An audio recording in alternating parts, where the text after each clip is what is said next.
4 PM news network में दोस्तों आपका स्वागत है। मैं हूं आपके साथ राशि ज़हीर। चुनाव आयोग को किस तरह से उद्धव ठाकरे ने चुनौती दी है वो मैं बताने के लिए हाजिर हुआ।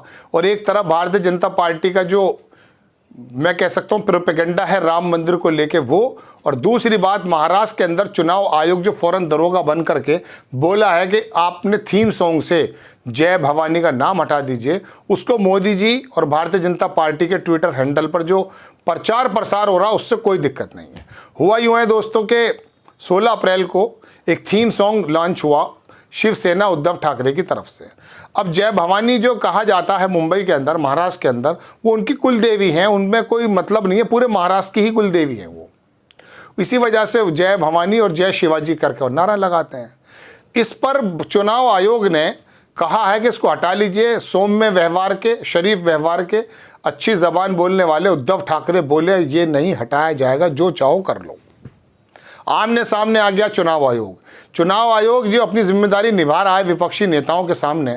मैं इसके अलावा अभी उद्धव ठाकरे पे भी आऊँगा, लेकिन सबसे पहले मैं आपको दिखाना चाहता हूँ बीजेपी बिहार, उसका ट्विटर हैंडल है ये। अब की बार देख लीजिए क्या लिखा है उसने। मोदी जी की तस्वीर है, वीडियो भी है कि अब की बार बटन ऐसा दबाना कि अयोध्या जाओ तो भगवान राम भगवान राम जी से नज़रें मिला सको। अब भगवान राम जी से नज़रें मिलाने का मतलब बटन से क्या है? आप तो ये कहते हो ना कि ये तो सुप्रीम कोर्ट के ऑर्डर से बना है। मैं वो भी बताऊंगा एक और क्या दिखाया गया। बटन ऐसा दबाना कि आपको याद आ गया अमित शाह का डायलॉग दिल्ली वाला, शाहीन बाग पाकिस्तान में था। चलिए शाहीन बाग को तो पाकिस्तान में मान लिया जाता आपके बकौल। आप बटन दबा के वहाँ पर करंट लगाने की बात कर रहे हैं, लेकिन बिहार में क्या चीज़ पर उतर आया आप? मोदी जी के उस बयान को तो कल आप सुन ही चुके हैं जो मुसलमानों के बारे में वो कह रहे थे। और प्रधानमंत्री जी के पद पे होने के बाद पूर्व प्रधानमंत्री, उनके सीवी के बराबर नहीं है कोई नेता यहाँ। जो मनमोहन सिंह का सीवी है ना, उसी के बराबर किसी नेता को लाकर दिखा दीजिए आप, क्या वो व्यक्ति थे। तो उनके बारे में जो आपने कहा, उनके बयान को जो तोड़ मरोड़ कर पेश किया, सारी दुनिया ने आपको बता दिया, हमने भी आपको बताया पहले। दूसरा देखिए, बीजेपी बिहार ने छापा के वोट देने जा रहे हैं तो ये ज़रूर याद रखिएगा, रामलला का मंदिर किसने बनवाया? आपने बनवाया है। लिखकर तो आपने इसमें दे दिया वोट देने जा रहे हैं, याद रखिएगा रामलला का मंदिर किसने बनवाया? मोदी जी हलफनामा दे दो कि मैंने बनवाया है, फिर हो सकता है अदालतों के चक्कर काटने पड़ जाएं। सुप्रीम कोर्ट तो किसी रूप में भी अभी जिंदा है ना। ये सुप्रीम कोर्ट के ऑर्डर से बना है या आपने बनवाया है? आप मंच के माध्यम से, आपके नेता इसकी तमाम जिम्मेदारी लेते हैं, हमने काम कर दिखाया है। क्या समझाना चाहते हैं आप? क्या समझाना चाहते हैं? जिस रामलला को, जिस राम मंदिर को पूरे देश ने सुप्रीम कोर्ट के आदेश होने के बाद पूरी तरह से एक्सेप्ट कर लिया था। ये बात दीगर है कि उनके जजेस को आपने क्या क्या इनाम दिए हैं, ऐसे आरोप लगते हैं। लेकिन मुस्लिम हो या हिंदू, सिख हो या ईसाई, सब ने कहा कि चलो ये एक इशू था, वो सॉर्ट आउट हो गया है। बड़े भाई हिंदुओं के अगर मन की आस्था के मुताबिक ये फैसला भी हुआ है, उस पर सब राजी। पूरे देश में कहीं 20 करोड़ या 25 या 30 करोड़ मुसलमानों में से एक व्यक्ति ने कोई आवाज़ नहीं उठाई, चुप होकर एक्सेप्ट कर लिया। लेकिन आपको लगा नहीं ऐसा कैसे हो गया, रवांडा क्यों नहीं बन रहा है देश का? फिर मथुरा ले आए, बनारस ले आए, लेते आइए चलिए। लेकिन अब तो आप खुलेआम कह रहे हैं कि ये सोच लिएगा किसने बनवाया। आपने तो बनवाया नहीं, लेकिन यहाँ पर आप लिख कर दे रहे हैं। शायद लिख कर दो ना, भाजपा ने बनवाया, मोदी जी ने बनवाया। फिर कोई दिल जला आएगा, आपको घसीट लेगा उसमें अदालत में आकर। लेकिन वोट लेने के तरीके देख लीजिए। दूसरी तस्वीर देखिए, अब की बार बटन ऐसा दबाना कि अयोध्या जाओ तो भगवान राम जी से नज़रें मिला सको। ये जो है, ये तमाम चीज़ें जो हैं दिखाई जा रही हैं, बहुत सारे ऐसी चीज़ें हैं। अब श्री राम का मंदिर वो तो 8% रहा CSDS के मुताबिक। हिंदुत्व 2% है, और पूरे देश में 2 वजहों से वोटिंग परसेंटेज बहुत कम जा रहा है, जैसा जानकार बता रहे हैं। एक तो EVM पर शक पैदा हो गया है, पता चल गया वोट कहीं भी दे जाता आपको, ऐसा लोग कहते हैं। दूसरी बात, जो आपने कहा था 10 सालों में, देश उससे कहीं पीछे चला गया। दुनिया से बाहर की जितनी भी रिपोर्ट्स आती हैं वो आपके बारे में अच्छा संदेशा नहीं लाती। ये तो सिर्फ नोएडा के जो भोंपू चैनल बैठे हुए हैं यही आपका गुणगान गा रहे हैं।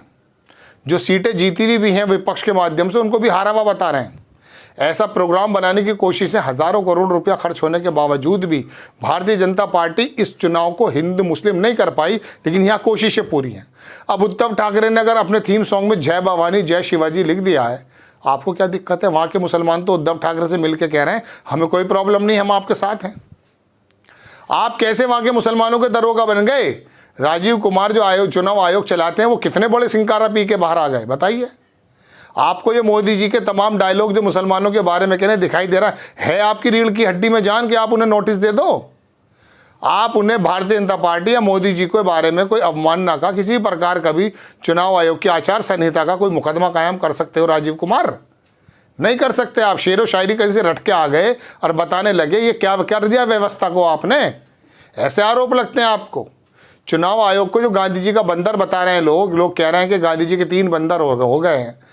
तो अब ये आलम क्यों हो रहा है? मैं नहीं कह रहा हूँ, ये तो लोग कह रहे हैं, सोशल मीडिया पर है, देख लीजिए। इस चुनाव आयोग की पूरी जो प्रतिष्ठा थी उसको कैसी जमींदोज कर दिया आपने। उद्धव ठाकरे पे फौरन दरोगा बन गए आप। और वो तो वहाँ पर उन्होंने वोट देने की भी कोई बात नहीं की, सारी बात होने के बाद थीम सॉन्ग है वो, और वो गाया जाता है वहाँ, बजाया जाता है वहाँ काफ़ी। और खाली जो है उद्धव ठाकरे के लोग नहीं कहते, तमाम मराठा के लोग, तमाम मुंबई महाराष्ट्र के लोग उनको अपनी कुलदेवी मानते हैं। उसको दिक्कत हो गई आपको। अब उद्धव ठाकरे ने कह दिया नहीं हटेगा, बताइए क्या करेंगे अब आप? नोटिस देंगे? तो नोटिस इनको भी दे दीजिए जो 3 स्क्रीनशॉट मैंने लगाए अभी आपके सामने। हिम्मत है तो दे दीजिए मोदी जी को।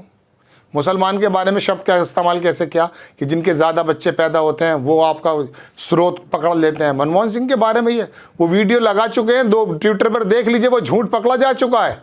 सोशल मीडिया का ज़माना है और आप नहीं लेकर आए ये दूरसंचार क्रांति। ये दुनिया में आ गई है, रवांडा में, बांग्लादेश, पाकिस्तान, श्रीलंका में भी है। कभी आप सोचे हमने डाटा सस्ता कर दिया? पूरी दुनिया में डाटा सस्ता है भाई। कंप्यूटर अगर मिसाल के तौर पे जोहान्सबर्ग में आया है तो रवांडा में भी आया है, चाड में भी आया है, यहाँ पर भी आया है। इसमें कोई कहने लगे मैं लेकर आ गया कंप्यूटर, नहीं, ये तो आना ही था। कहने का मतलब ये कि ये दूरसंचार क्रांति अपने आप जो आई है दुनिया के अंदर, तो इसके अंदर पता चल गया कि आप कहाँ कौन कौन सा बड़ा झूठ बोल रहे हैं। और मुसलमान कहते हुए यार प्रधानमंत्री जी को क्या सोचा होगा दोस्तों, आप खुद तो सोचिए। मुझे हैरत हुई जब मैंने उनका बयान सुना। मैं कहा देखिए अब ये 100-202 सीट पर जो हार आ रही है ना, और बता दिया है तमाम लोगों ने कि ये तो तुम्हारी ज़मीन जो ख़त्म हो रही है, उसको क्या कहते हैं, ब्रह्मास्त्र, कुछ कैसा ऐसा बोलते हैं, उसको निकाल दिया आपने। हिंदू मुस्लिम, अरे भूल गए लोग। रोटी की लड़ाई में लड़े हुए हैं भाई, लाइन में लगे हुए हैं, लड़ाई की फुर्सत कहाँ पर है? आप बासी कड़ी में उबाल लाते रहिए। अब नहीं मिलेगा हिंदू मुस्लिम पे नाम पर वोट। अब राहुल गांधी की जो वो बातें हैं ना बुनियादी, उन्हीं पर देश जा रहा है। अब पता चल जाएगा आपको 4 जून में। आपको खबर कैसी लगी अपनी राय कमेंट्स बॉक्स में ज़रूर दीजिए। चैनल को सब्सक्राइब कीजिए, शेयर कीजिए। नेक्स्ट टाइम में किसी खबर के साथ हाजिर हो जाता हूँ। जय हिंद।